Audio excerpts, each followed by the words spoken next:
No, no nos dejes, por favor, no. No, hija, tengo que ir. Los voy a mandar buen dinero para que puedan vivir bien.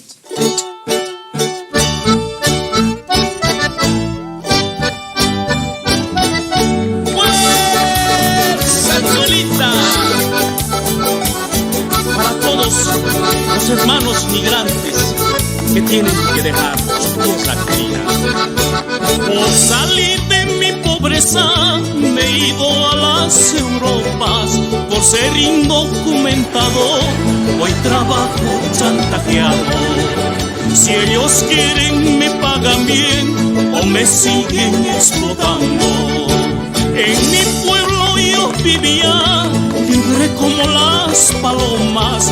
Aquí vivo a escondidas, seguido de policías. Con llanto y melancolía extraño a mi familia. Esa cintura, como en Bolivia.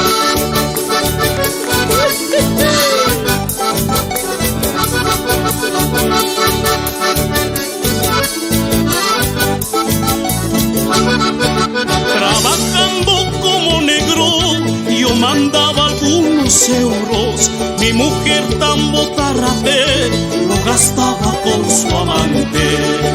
Mis hijos abandonados crecían descarrilados. Así pasaron los años, yo también me he enamorado de una migrante bonita, dijo que era solterita. Sin embargo era casada, pronto quedó embarazada. ¡Buena, buena, buena!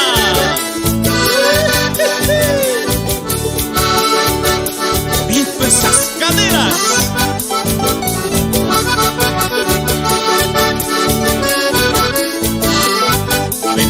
Vamos a tratar.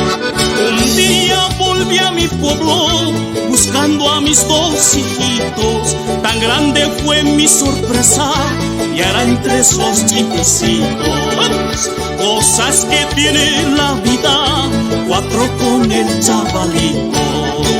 Todo por cambiar mi suerte, por buscar mejores días. He ganado muchos euros, perdí lo que más quería. Hoy tengo casa y autos, pero no tengo familia. ¡Esa vida!